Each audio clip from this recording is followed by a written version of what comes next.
Plus de 1000 ménages ont été touchés par ce drame qui a endeuillé des familles à Conakry. Plusieurs parmi elles passent la nuit à la Belle Étoile et n'arrivent plus à se nourrir correctement. Pour répondre à cette préoccupation de ces victimes, le gouvernement de la transition a activé un plan d'aide piloté par la direction du Fonds de développement social et de l'indigence. Les bénéficiaires de ces cantines saluent cette initiative et invitent l'État à faire face à leur situation. Ici, c'est notre lieu de rencontre. C'est Tomo. Les gens de Tomo, ceux qui veulent, viennent ici.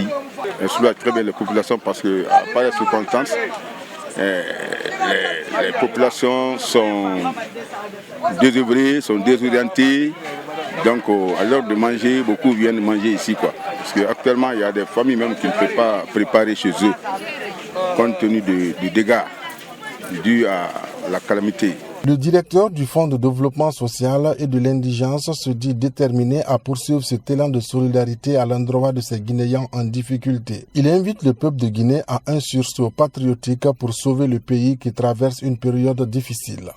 Vu que la plupart des personnes qui sont sinistrées, qui ont été victimes, sont sur place, le gouvernement a jugé utile de créer des cantines populaires. Alors, il y a eu des dizaines de cantines populaires qui ont été installées un peu partout dans les quartiers de Corentin 1 et 2. Alors sur place, les repas sont préparés le matin. D'abord, les petits déjeuners sont servis au niveau des cantines. Les plats sont préparés dans la journée et repartis sur place. Et le soir, il y a le dîner. Alors, ça vient soulager l'ensemble des personnes qui sont sinistrées, qui sont impactées par ce drame que nous sommes en train de traverser.